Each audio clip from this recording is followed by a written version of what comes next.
Welcome to Porsche Patter with Bracken Helms, the show where we hear Bracken and his distinguished guests from the Porsche community patter on about Porsches and all things automotive. Porsche Patter is sponsored by Circuit 64. Circuit 64 creates authentic automotive apparel made for like-minded automotive enthusiasts. The links for Circuit 64 are in the show notes. Okay, let's get to it. Larry Moulton, part 5. This is the final one. This one, we get into some more personal questions. At one point, you hear him say, "Oops, sorry," he apologizes for doing something, and you're wondering what was that noise? That was him touching the microphone. That was him bumping the microphone. Had I not made a mistake and I used the proper equipment, I had the proper equipment set up. Had I done it right, when he said, "Oops," you probably would have known because you would have heard a big thud because it would have knocked the microphone like this. It would have made a big noise like this. But I made a mistake. If you don't remember from part 1, go back to part 1. Anyway, here's part 5, the end with Larry Moulton. Any apprehensions or fears along your career? No, I've been pretty lucky. Always had a good time, always supported at home. And my wife loved racing. There was never any of that problem with we're going to spend this money on that. And I don't really have any problem. I put all those years in. I got good retirement, and things are pretty happy. Best advice you've ever gotten? Probably the best advice I got was you better pay into your 401. Because we got a 401 in the 70s, and I was told we're going to put the max in it, and I did that all the time I was working. And I keep telling the guys I work with, I said, "How old are you now? 35? You're going to start thinking about this." Yeah. Well, fortunately, I had some guidance that kind of made me do some of that. Right. I just spent it on cars. Right. So, yeah. It's interesting the way they make money now. It's the people in the trades now are the one that everybody wants. There's no mechanics to hire, construction, welders. You make big money now being in the trades because everybody wants to do the computers. I have a friend that's a service manager at Hyundai, and I asked him the other day, "You guys looking for mechanics?" He says, "We need 3. If you can find anybody, I'll even go pick the toolboxes up. I'll do anything." A lot of people were giving bad advice. I remember my father-in-law, when I first met my wife, when we were still not even married, he was just trades are always going to be there. You need to do trades. And of course, what you hear it is, "Oh no, you got to go to college. You got to get a fancy degree. You got to do computers." When I was in school, we had trades in high school. Yeah. We had wood shop, automotive, all that stuff, and they could get away with it for the most part. Yeah. So when I first started, when I went to American Fork High School, yeah, we had auto shop, we had wood shop, we had all those. And then we went to Lone Peak and it got fancy and we didn't have any of that stuff.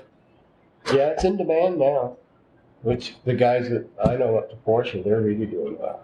My friend Randy, the guy I worked with for 30 years, he's about to retire. I don't know quite what they're going to do when he goes away, because he does all the old cars. The new guys just aren't interested in old cars. Which is going to be interesting because you're building a Porsche dealership, and Porsche wants you to have a vintage section. They want the dealers to have work on the vintage cars. Okay.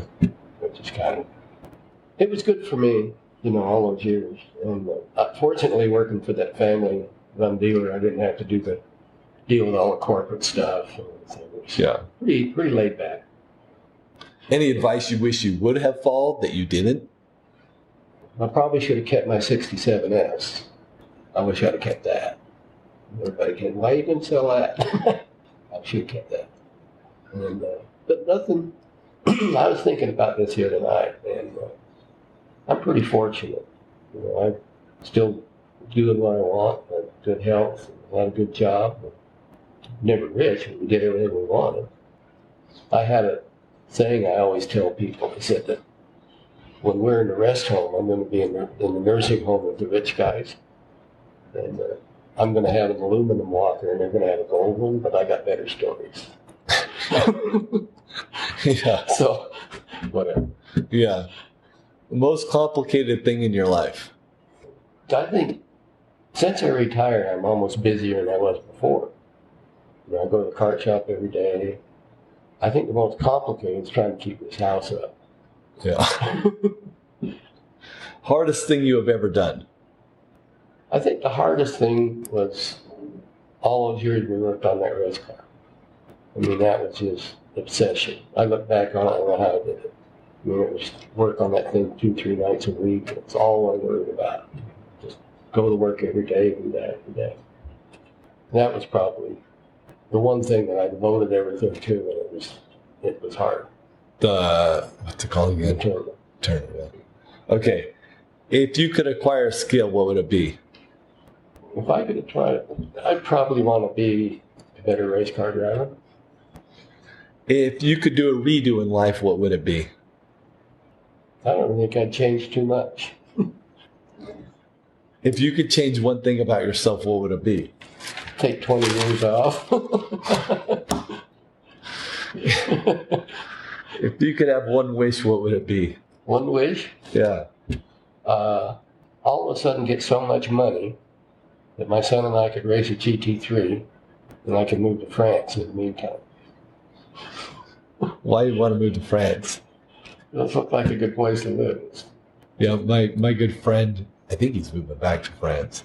His name's Stefan Dufour. He does automotive sculptures. Mm-hmm. You may have seen him. They sell them at the Peterson. They sell them at big shows there. He's from France. I think he's going to be going back. Well, I always say France because Susan loves France. Oh, okay. I think my other choice would be Jackson Hole. I've been there once. I had relatives that settled up there, and I go up there every year. It's just nobody can afford to live there, but it's just so beautiful. You know, it's really nice. If you could be a fly on the wall, where would you go? I'd probably want to listen to some of the government, but it'd probably make me too mad. I don't talk much about it. It's just it's frustrating and dysfunctional. You can just listen to it. If you could go back in time, what time period would you go to? Or where and when? Well, let's see. I'd probably go back into the 1890s in the West. My family was always pseudo cowboys. You know, they grew up on fire and all that stuff. Okay, crowning achievement. Crowning achievement is probably working all my life and doing good. Success we've had in cars and go-karts and competition. Took karate for 16 years. Got a 3rd-degree black belt in that.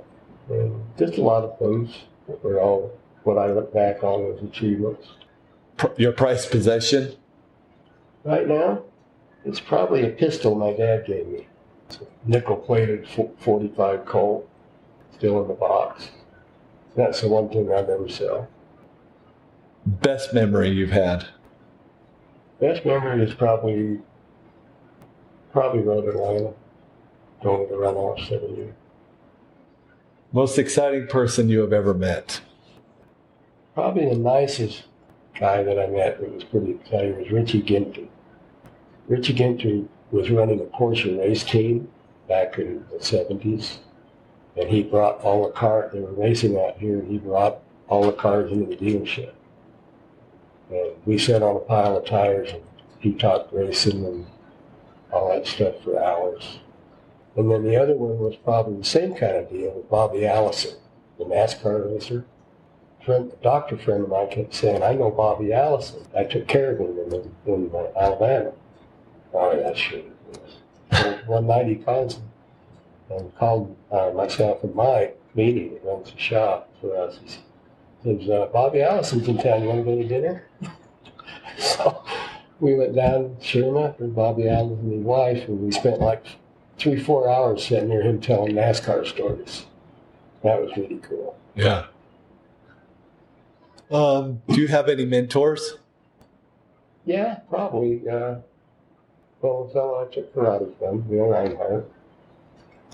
And then in the race, when I first started racing cars, when I had the Porsche, it was the Roadster, when I actually started road racing. That fellow I mentioned, Larry Leva, he was my driving instructor. Okay. And he was a real hard head.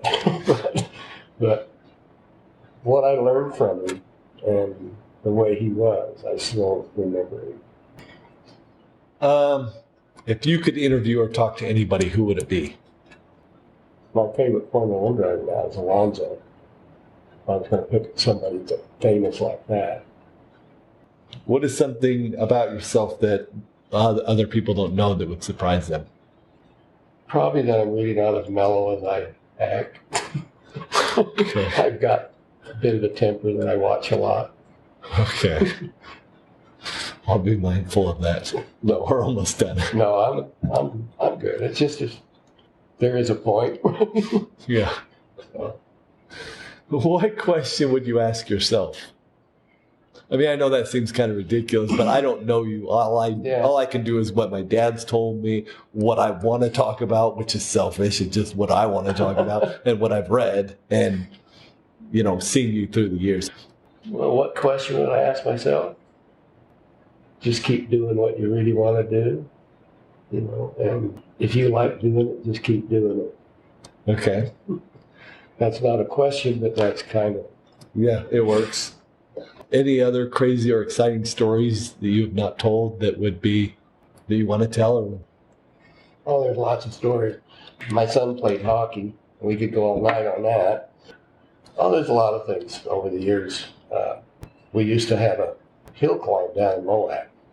And this hill climb just ran up this mountain alone with no barriers or anything. We got to the top and it had a big, it had a big U-turn and this giant whole cliff just straight down.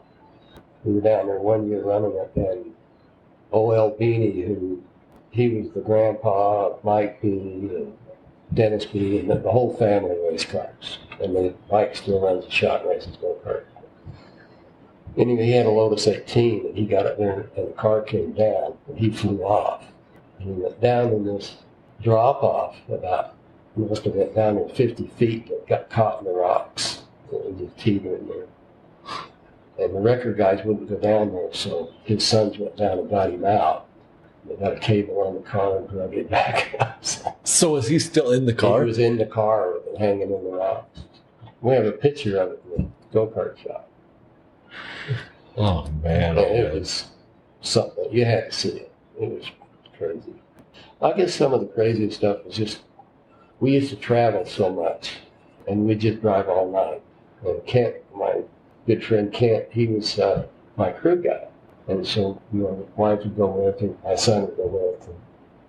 We would just drive all night long, get there, race, drive all night, come back, and just going across the Midwest and all over the place, driving all night. There's just a lot of crazy experiences happen to you. Yeah. It's just, I just don't know if I could ever do that again. Right. I had a van that we put, this little short van in an open trailer, and we put over 300,000 miles on the van. A friend of mine had a machine shop, and he'd build me a new motor every 100,000 miles. So he just kept driving that thing all over. Thanks for joining us for today's episode. If you enjoyed the show, please subscribe, comment, like, and share with your friends.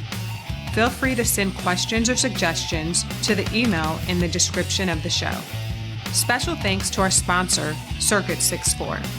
Goodbye for now. We hope we can get together again for our next episode. Now get out there and enjoy the cars and the people.